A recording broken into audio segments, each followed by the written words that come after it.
আমার নবীর ভালো করে শোয়া হয় না। আমার নবী সাল্লাল্লাহু সাল্লাম চবের আটার রুটি খায়, একদিন খেজুর খেয়ে ঘুমিয়ে পড়ে, আর একদিন খাওয়ার হয় না। 40 দিন 42 দিন চাল চুলন পর্যন্ত জ্বলে না।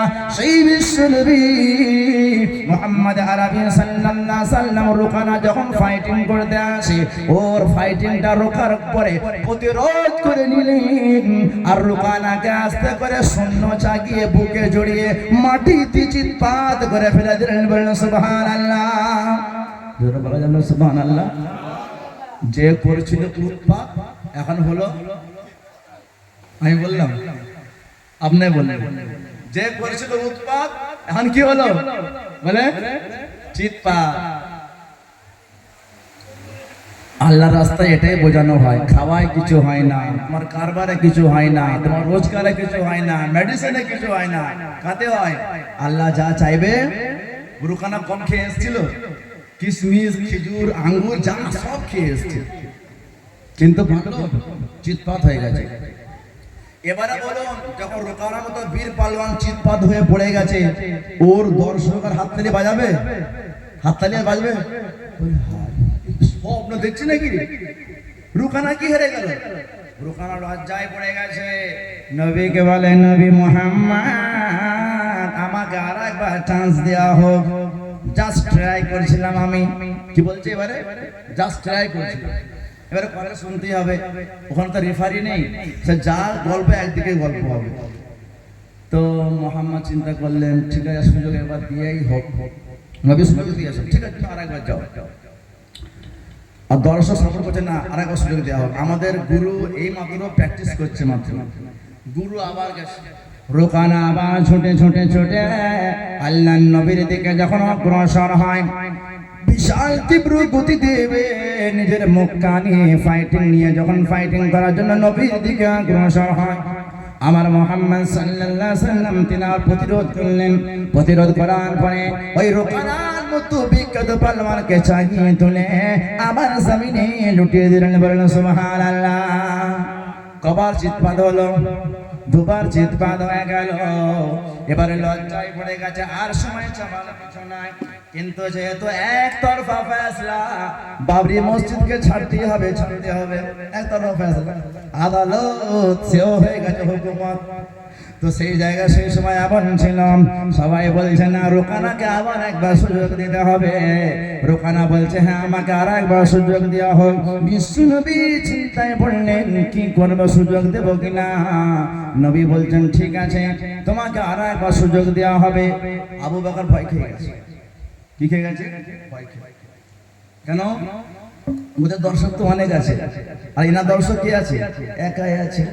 চিন্তা যদি ভাইটাস এবারে হেরে যায়, টিকাটিকে দায় হয়ে যাবে। দেখেন বন্ধু কেমন হয়, দেখেন বাঁচবো একসঙ্গে, বাঁচবো মরবো একসঙ্গে, মরবো।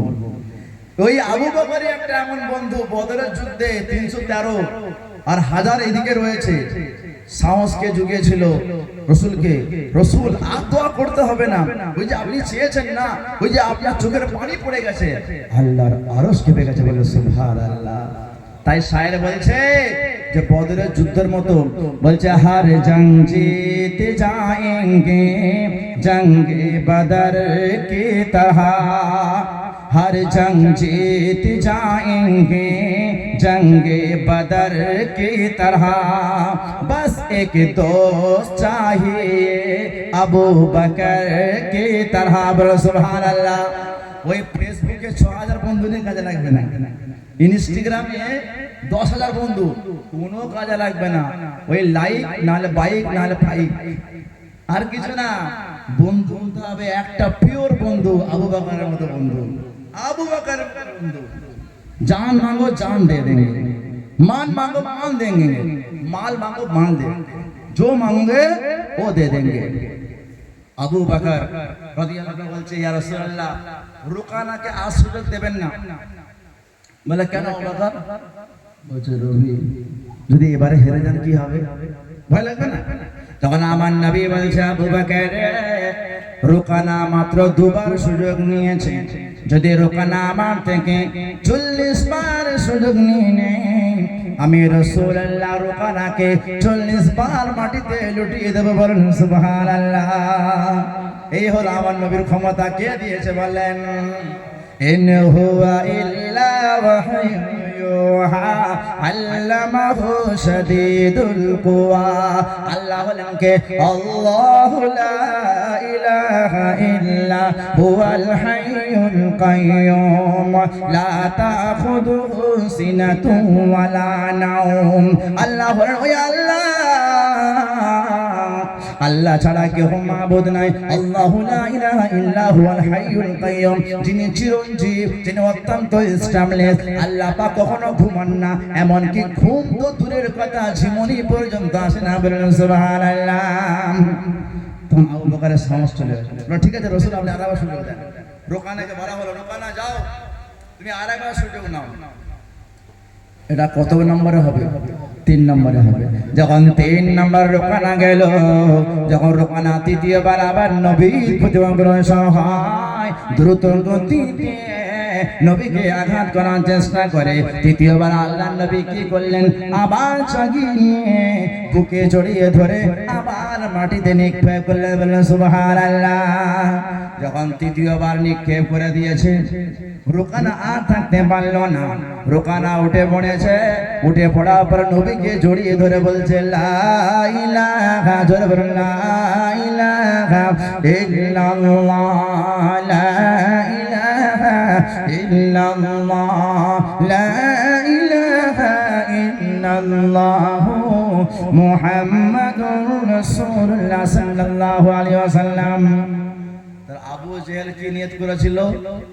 রসুলকে রুকানার দ্বারে মারবে, আর এইদিকে রুকানা নিজে রসুলের ইশকে মরে গেছে, বলুন সুবহানাল্লাহ।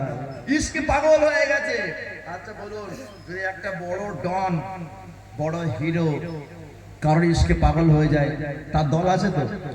50% এর বেশি প্রায় রুকানার সঙ্গে তারাও কি বলছে? লা ইলাহা ইল্লাল্লাহ মুহাম্মাদুর রাসূলুল্লাহ সাল্লাল্লাহু আলাইহি ওয়াসাল্লাম। যখন ইসলাম গ্রহণ করে নিল, রুকানাকে সবাই ঘিরে ধরেছে। কি ব্যাপার? যখন খেলা হয়, খেলার লাস্টে সাংবাদিক আসে না, যে হেরেছে তাকেও বলবে, স্যার কি করে হারলেন? দুর্গকে হেরে গেছে, কি করে হারলেন? হেরে যেও শান্তি নেই, কথা বলে আসছে তো। সেই যুগ রুকানাকে ধরা হলো। রুকানা তোমার মতো পালবান, যে 40টা মানুষকে চিৎপাত করে দেয়, তুমি কি করে হারলে? বলছে, দেখো, আমি যখন নবীর দিকে যত এগিয়ে আসি না, আমি হালকা হয়ে যাচ্ছি। যখন পুরো কাছে চলে এলাম, আমার সমস্ত শরীর, শিরা উপাসেরা আর কোনো কিছু কাজ করছে না, বলেন সুবহানাল্লাহ। আমাকে নবী আস্তে করে ছেলে মতো তুলে নিচ্ছে, আমি উঠে যাচ্ছি। সব থেকে মজার বিষয় হলো, যখন মোহাম্মদ আমাকে কোলে তুলে নিয়ে জোরে কাঁচা দিয়ে ফেলে না, কিন্তু আস্তে করে বুকে এবার ঠেকিয়েছে। যেই বুকে ঠেকিয়েছে, আমি রসুলের বুক থেকে একটা আওয়াজ পাচ্ছিলাম। কি আওয়াজ?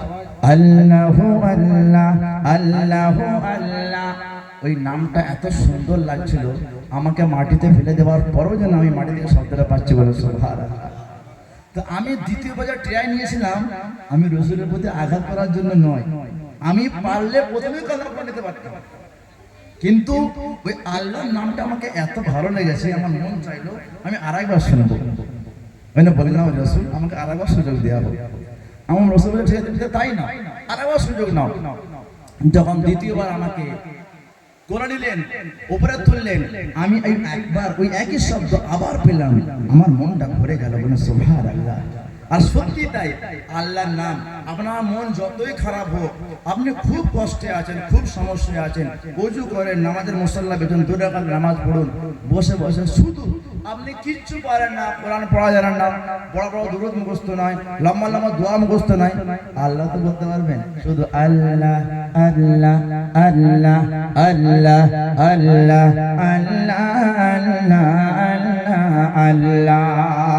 যতবার জিকির করবেন, ততবার আল্লাহ বলবে, বল বান্দা, বল বান্দা, বল বান্দা, বল বান্দা, বল বান্দা, বলুন সুবহানাল্লাহ। আপনারা বাবা কোথায় আছিস রে? হ্যাঁ আব্বা বলো। কোথায় রে? আব্বা বলো। কোথায় রে? আরে বলো না, বলবে কি না?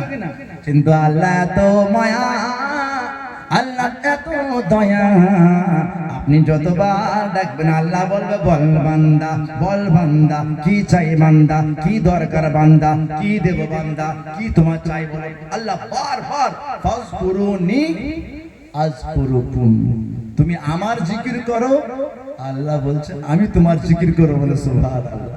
তুমি আমার জিকির করবে অঙ্কুর হাটের মাঠেতে, আমি তোমার জিকির করব আরশে আজিমের ময়দানে, বলে সুবহানাল্লাহ। তুমি জিকির করবে অঙ্কুর হাটের দর্শককে নিয়ে, আমি জিকির করব ফেরেশতার দর্শক নিয়ে, বলে সুবহানাল্লাহ। তুমি জিকির করবে ফারসে, আমি জিকির করবে আরশে, বলে সুবহানাল্লাহ। আমরা সে আল্লাহর বান্দা, আমরা সে আল্লাহর বান্দা। আমার সোনাচর বন্ধুরা, বক্তব্য অনেক শুনেছি, পরিবর্তন আসতে হবে, আমার মনকে দিলকে বড় করতে হবে। সবার জন্য আমার দিলের দরজাকে বলুন খুলে রাখতে হবে। আজ মুসলমান পিছিয়ে আছে একটাই কারণে, আল্লাহর রহমত এখানে তো আল্লাহ পাক দাওয়াতের কাজ রেখেছেন, অন্য জায়গায় মানুষ ফিরকাবাজি করে শেষ হয়ে যাচ্ছে, ঠিক না বেঠিক বলেন? এ ও হিজবুল্লাহ, এ ও জামাত ইসলামী, ও অমুক তসুক, এই সব করে আমাদের শেষ। আচ্ছা কিছু ভালো করে বোঝেন, যত মতবিরোধ আছে সেগুলো মুস্তাহাব বিষয়, কিছু খুঁটিনাটি বিষয়, কিন্তু আসল বিষয় তো কোনো মতবিরোধ নেই। আছে কেউ বলেছে না আমাকে 4 ওয়াক্ত নামাজ পড়তে হবে, 4 ওয়াক্ত নামাজ কারো কাছে আছে? 3 ওয়াক্ত পড়তে হবে। কেউ বলেছে হজ অদ্ভুত যাওয়ার দরকারই নেই, বাগদাদে গেলে হয়ে যাবে। কেউ বলেছে যাকাত হিসাব একই, কুরবানির হিসাব একই, হজের হিসাব একই, নামাজের হিসাব একই, সব একই। আর যেই বিষয়ে মতবিরোধ ওইগুলো কোনো ম্যাটারই নয়, শুধু একটা ভাবতে হবে আমরা কালমাওয়ালা ভাই। কি ভাই? আমরা যখন মুসলমানের সাথে সাক্ষাৎ করে ভাবতে হবে আমার কালমাওয়ালাটা কি বলেন ভাই, সে যাই করুক কালমাওয়ালা ভাই। আমার আখলাক থেকে হ্যাঁ তরিকা অনেক সঠিক তরিকা আসতে গেলে, তাকে আনতে গেলে আমার আখলাক পেশ করতে হবে।